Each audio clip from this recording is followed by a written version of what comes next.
തൃശൂർ കോലഴി ആട്ടൂരിൽ കാന നിർമ്മാണം തടഞ്ഞ കോൺഗ്രസ് പ്രവർത്തകർ വടക്കാഞ്ചേരി എംഎൽഎ സേവ്യർ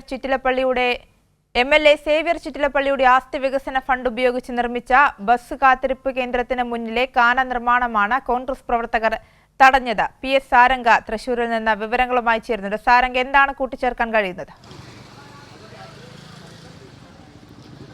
ആര്യ, തൃശൂർ കോലഴി ആട്ടൂരിലാണ് ഇത്തരത്തിലൊരു സംഭവം. വടക്കാഞ്ചേരി MLA സേവ്യർ ചിറ്റിലപ്പള്ളിയുടെ തനത് ആസ്തി ഫണ്ടിൽ നിന്ന് ഒരു ബസ് കാത്തിരിപ്പ് കേന്ദ്രം നിർമ്മിച്ചിട്ടുണ്ടായിരുന്നു. ഈ കാണുന്നതാണ് ആ ബസ് കാത്തിരിപ്പ് കേന്ദ്രവും. തൊട്ടടുത്ത് തന്നെ അതിനോടനുബന്ധിച്ചുള്ള വനിതകളുടെ ഒരു ക്യാൻറ്റീനും പ്രവർത്തിക്കുന്നുണ്ട്. ഈ ക്യാൻറ്റീന് മുന്നിലുള്ള കാനയുടെ നിർമ്മാണ പ്രവർത്തനങ്ങൾ നടന്നുകൊണ്ടിരിക്കുകയായിരുന്നു. എന്നാൽ അതിനിടയിലാണ് ഇപ്പോൾ കോലഴി ഗ്രാമപഞ്ചായത്തിലെ പ്രസിഡന്റ് ഉൾപ്പെടെയുള്ളവർ ഈ കാനയ്ക്കകത്ത് ഇറങ്ങി നിന്നുകൊണ്ട് ഈ നിർമ്മാണ പ്രവർത്തനങ്ങൾ തടസ്സം നിന്നത്. എന്തായാലും അവർ പറയുന്നത് പ്രധാനമായിട്ടും ഇത് ില്ല എന്നാണ് പറയുന്നത്.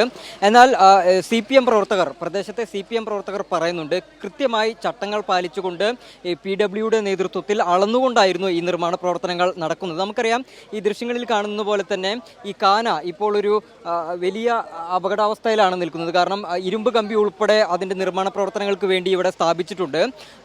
ഈ ക്യാൻറ്റീനിലേക്കും അതോടൊപ്പം തന്നെ ഈ ബസ് കാത്തിരിപ്പ് കേന്ദ്രത്തിലേക്കും വരുന്ന സ്ത്രീകളും പ്രായമായവരും ഉൾപ്പെടെയുള്ളവർക്ക് അങ്ങോട്ടേക്ക് കടക്കാൻ വലിയ പ്രയാസമാണ്. അതുകൊണ്ട് തന്നെ ഇതിന്റെ നിർമ്മാണ പ്രവർത്തനങ്ങൾ എത്രയും പെട്ടെന്ന് പൂർത്തിയാക്കണം എന്നാണ് CPIM പ്രവർത്തകരുടെ ആവശ്യം. എന്നാൽ അതിന് തടസ്സം നിന്നുകൊണ്ടാണ് കോൺഗ്രസ് പ്രവർത്തകർ ഇപ്പോൾ ഇതിന്റെ നിർമ്മാണ പ്രവർത്തനങ്ങൾ തടഞ്ഞിട്ടുള്ളത്. ഈ പഞ്ചായത്ത് അധികൃതർ ഇപ്പോൾ ഇതിനകത്ത് ഇറങ്ങിയെന്ന് പ്രതിഷേധിക്കുകയാണ്. എന്തായാലും ഇനി ഇപ്പോൾ ഇരു കൂട്ടരുടെയും ആവശ്യം എന്ന് പറയുന്നത് ഇത് ഇങ്ങനെ CPMന്റെ ആവശ്യം എന്ന് പറയുന്നത് ഇത് ഇങ്ങനെ ഇട്ട് കഴിഞ്ഞാൽ അത് വലിയ അപകടം സൃഷ്ടിക്കും. കാരണം മഴക്കാലമായതുകൊണ്ട് തന്നെ കുട്ടികൾ ഉൾപ്പെടെയുള്ളവർ ഈ ബസ് കാത്തിരിപ്പ് കേന്ദ്രത്തിലേക്ക് എത്തുന്നതാണ്. അങ്ങനെ അതൊരു വലിയ അപകടമാണ്. ഈ ഇരുമ്പൊക്കെ ഇങ്ങനെ കുത്തി നിർത്തിയിരിക്കുന്നത് കൊണ്ട് തന്നെ വലിയ അപകടമാണ്. അപ്പോൾ ഇങ്ങനെ ഇത് ഇട്ടിട്ട് പോകാൻ കഴിയില്ല. കൃത്യമായി PWD ഉദ്യോഗസ്ഥർ തന്നെ ഒരു നടപടി എടുക്കണം എന്നാണ് പറയുന്നത്. ഒന്നില്ലെങ്കിൽ ഈ കാന പൂർണ്ണമായും മൂടുക, അല്ലെങ്കിൽ ഇതിന്റെ നിർമ്മാണ പ്രവർത്തനങ്ങൾ മുന്നോട്ട് തന്നെ കൊണ്ടുപോകണം എന്നതാണ് പ്രദേശത്തെ CPIM പ്രവർത്തകരുടെ ആവശ്യം. എന്തായാലും സ്ഥലത്ത് വലിയ സംഘർഷാവസ്ഥയായിരുന്നു. CPM പ്രവർത്തകരും ഈ കോൺഗ്രസ് പ്രവർത്തകരും തമ്മിൽ തർക്കം ഉൾപ്പെടെ ഉണ്ടായിരുന്നു. സ്ഥലത്ത് നിരവധി പോലീസിനെ വിന്യസിപ്പിച്ചിട്ടുണ്ട്. എന്തായാലും ഇതിനുശേഷം കൃത്യമായിട്ടുള്ള ഒരു നടപടി തന്നെ പ്രദേശത്ത് വേണം എന്നുള്ളതാണ്.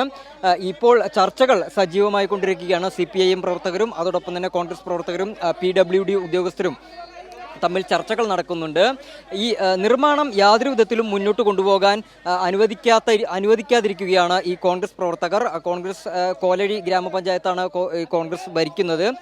അവരുടെ നേതൃത്വത്തിലാണ് ഇത്തരത്തിൽ കാന നിർമ്മാണം തടഞ്ഞുകൊണ്ടിരിക്കുന്നത്. അതിനെ ഈ CPM പ്രവർത്തകർ തടയാൻ എത്തിയപ്പോൾ, അതായത് ഈ കാന നിർമ്മാണത്തെ മുന്നോട്ട് കൊണ്ടുപോകണം എന്ന് തന്നെയാണ് CPM പ്രവർത്തകരുടെ ആവശ്യം. അല്ലെങ്കിൽ അത് പൂർണ്ണമായിട്ടും മൂടുക.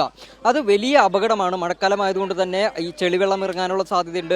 യാത്രക്കാർക്ക് അത് ജീവന് ഭീഷണിയാണ്. ഇത്തരം കാര്യങ്ങൾ പറഞ്ഞുകൊണ്ടാണ് ഇത് നിർമ്മാണം തുടരണം എന്ന് CPIM പ്രവർത്തകർ പറയുന്നത്. എന്നാൽ അതിന് തടസ്സം നിൽക്കുകയാണ് കോൺഗ്രസ്.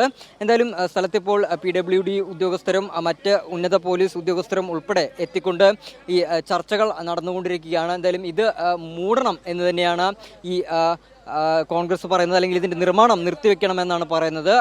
അതേസമയം CPM പ്രവർത്തകർ പറയുന്നത് കൃത്യമായിട്ടുള്ള വരെയുള്ള നിർമ്മാണങ്ങൾ നടത്തിയത് പിന്നെ ഈ നിർമ്മാണം. ശരി, തൃശൂർ കോലഴി ആട്ടൂരിലാണ് കോൺഗ്രസ് പ്രവർത്തകർ കാന നിർമ്മാണം തടഞ്ഞത്. വടക്കാഞ്ചേരി MLA സേവ്യർ ചിറ്റിലപ്പള്ളിയുടെ ആസ്തി വികസന ഫണ്ട് ഉപയോഗിച്ച് നിർമ്മിച്ച ബസ് കാത്തിരിപ്പ് കേന്ദ്രത്തിന് മുന്നിലെ കാന നിർമ്മാണമാണ് കോൺഗ്രസ് പ്രവർത്തകർ തടഞ്ഞത്. നിലവിൽ അവിടെ ചർച്ചകൾ പുരോഗമിക്കുകയാണ്. PS സാരംഗാണ് വിവരങ്ങൾ നൽകിയത്.